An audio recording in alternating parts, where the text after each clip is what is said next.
We've got Steve. Good morning, Steve. Hey, good morning, Sandy. How are you? I'm good. How are you? Doing well. Getting a Is little that some morning pickleball pickleballing in the background? Of course, you know Oh it. my gosh, I love it. So I know some of our listeners to the program have heard me talk about pickleball before. I only recently discovered pickleball, and then I was shocked to find out that it's been around forever. And I'm like, where have I Yeah, been? yeah, it really had a pretty big surge around COVID. People just looking to Yes. get out and do something, learn something quick and get out on the courts and outside. So, Mm-hmm. but yeah, it's been around since 1965. Zeus. No. Yeah, sorry. So it's amazing. It's a fantastic sport. I mean, I want to get out there and learn it more and play more. I love racket sports in general. So I love tennis and squash. And, for me, pickleball is just a lot of fun. So Steve, you kind of, not you personally, but, you're involved in this project. So you see that some people, I got a complaint. I think it was maybe Saturday. Someone sent in some stuff, and I've heard other people talking about it and said, listen, there's a playground right there at the corner of Bobby Thompson and Smith Road, and it's so close to the road, it looks like it could be a dangerous situation. And I appreciate Steve reaching out, as that's his project, to tell us a little bit about that, and he's here now to discuss it and to hopefully try to alleviate some of your concerns. So Steve, it's a good concern that the playground is a little bit, it's down like in the corner there. Is it a hazard? What's your opinion on this? What can you tell us?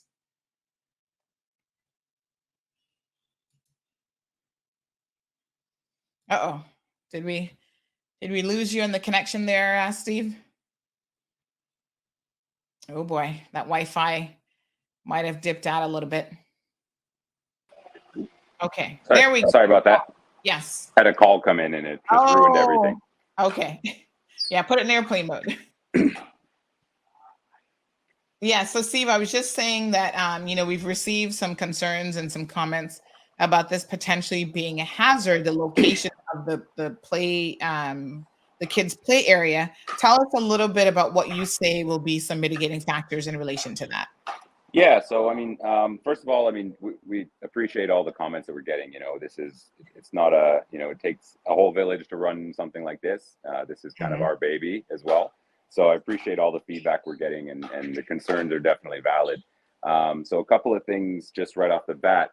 The playground is not in its final space.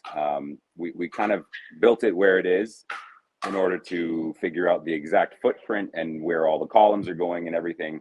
And the idea there is we're going to dig all of the holes for the foundation and shift the whole playground towards the east. So kind of towards the buildings more, about 8 to 10 feet, see how much we can get away with there. So that should be happening within the next 2 to 3 weeks. A couple other things that we already had planned.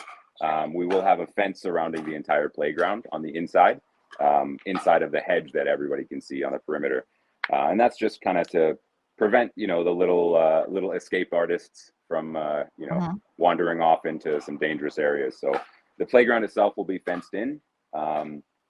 And there'll be a gate that's, a single entry exit gate that is kind of towards the building side.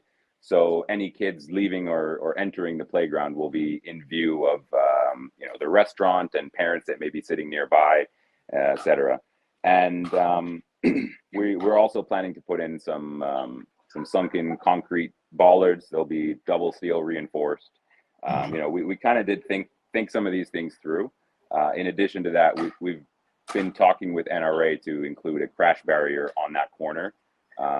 Not even just for the playground. It's just a good idea to have those kind of barriers along the 3-lane highways, really. So you'd notice them along Linford Pearson, along the curves. So we're kind of just trying to engage them and get them involved to, just make all the corners safer that are along the highways. We feel pretty comfortable with, talking with our engineers and NRA and the planning department and everybody that's been involved in the process that these measures are going to be, very well vetted and, will definitely increase the safety there because, it's a little rough to hear that, a lot of people thinking that we've done this with no thoughts involved and everything. Right. But no, just rest assured, this has been on our mind for quite a while. We've definitely thought of all these things for sure. There are a few things there that were brought up that you know, help us make some new decisions and new implementations. But Good. yeah, it's been a great process as well. Fantastic. Of course, I'm eyeing the people in the background who are playing to see who's the better player. But I mean, it's such a fantastic and fun sport. Is that a private pickleball court that you're using there today? Yeah. So this is kind of the home base for Pickleball Cayman as of now. Yes. We just play a few times a week here and everything. But in about a month or so, we should be open at the facility and welcoming anybody new who wants to come and play. And that's you know, one of the beauties about this sport is it's just very welcoming. It's a very accessible sport. You know, it's cheap to get into. The equipment is cheap. The rental for the courts are cheap. You can learn how to play the whole sport, scoring, taking points, everything within an hour and a half. So we plan to do a lot of beginner clinics and just introduce people to the sport. Yes. Even on the pro shop side, we'll have a fully stocked pro shop there with shoes, paddles, apparel, everything. And one of the things we're trying to do is we're trying to match the U.S. prices dollar for dollar. We're not charging it into CI. We're not upcharging duty. We're just selling, you know, paddles, whatever you see the price in the U.S., that's what we're going to sell them for. And the goal there is let the sport sell itself. We'll let people get into their equipment as cheaply as possible and as cheaply as we can manage. And I'm confident that once people get out on the court and experience the sport for what it is, they're going to keep coming back, you know, just as you've done. Yep. No, absolutely. I mean, I want to try to get into like a 3-4 times a week routine because it's just so much fun. Great way to get some exercise, for sure. So, no, this is great. What's the anticipated completion time of the project? So we're kind of using a week-long period. We're hoping for the first week of July, or sorry, the first week of June. And that's pending, you know, some government reviews and inspections and everything so we can finally get our CO. But by the first week of June, we hope to have the courts open. We'll have 12 courts shaded. Wow, you mean next month? Yeah. Wow, okay. So the landscaping is going in now. They're finishing up the structure for the shade over the courts. The restaurant is doing some final touches. The pro shop should be finished by end of next week. So yeah, things are really, really cooking. Nice. Wow, that's fantastic. Now there's a metal structure that's going up. What is that? Is that the pro shop or the restaurant? What is that? So the metal structure is over the courts, and the courts are going to be shaded. Oh, that's so nice. Yeah. So you know, I've played in the blistering heat here for 2 years now, almost. Yeah. And it's brutal. It's getting hot again now, and even in the morning here, it's getting a little spicy outside. So we wanted to make sure that we could, you know, get people out during the day because that's really the toughest time to fill the courts. Yes. So getting people out during the day and kind of giving a little protection there. You know, we plan to run junior programs for the after school kids as well. And I grew up in you know, playing tennis on the courts here during the heat of the day, and it's not fun. So giving the kids another outlet for something to do after school, exercise, you know, fun learning environment, and to be able to provide with shade as well. It's just you know, it was a key factor for us for building this as well. Yeah, absolutely. Now I know that there's I've seen some pickleball clinics for like moms, you know, they can drop off kids in the morning at private school, then they can go. And I'm thinking, unfortunately, I don't have that schedule because I've got to work, I've got a talk show to do. But you know, I could even do early afternoons. Like I would skip lunch to come and play a little bit pickleball a couple times a week. And I'm glad that there's going to be some flexibility available in the scheduling. Do you think that you'll have opportunities for some clinics outside of like early morning and late evenings, like you'll do some stuff throughout the day as well?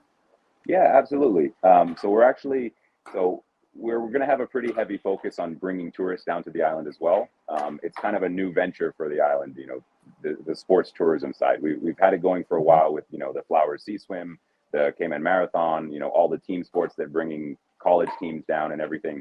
So this is just another feature we can add to that pillar of the economy, and that's bringing down pickleball specific destination packages for tourists. So Yes. we plan to offer, clinics and open play sessions and everything for, pretty much all day long. Obviously, we'll have to iron out some of those wrinkles in the scheduling over the first few months, but we're going to start our big push towards tourism for the next tourist busy season. So October, November, December is when we're really going to start pushing hard, and we've already got some groups booked in.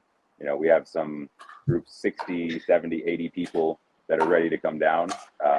So it's exciting stuff. So there'll be a lot of opportunities to mix and mingle with different crowds and everything.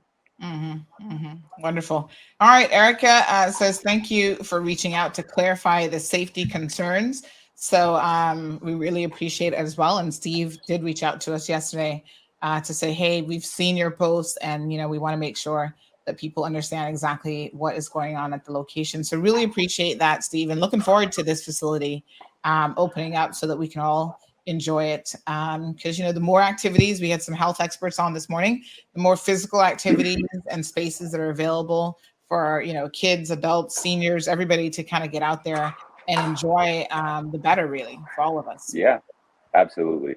And that's kind of our goal with that whole corner, is just turn it into a health, wellness, exercise, recovery area. We have some big plans for it. So stay tuned for the corner. It's going to be big. All right, fantastic. So Alejandro says the game sounds intense.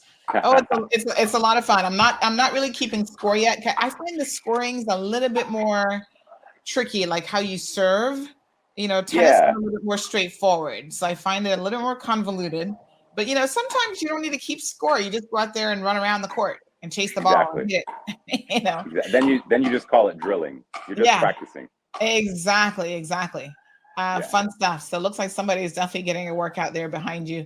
So Steve Thompson, we really appreciate you coming on the program and clarifying this for us.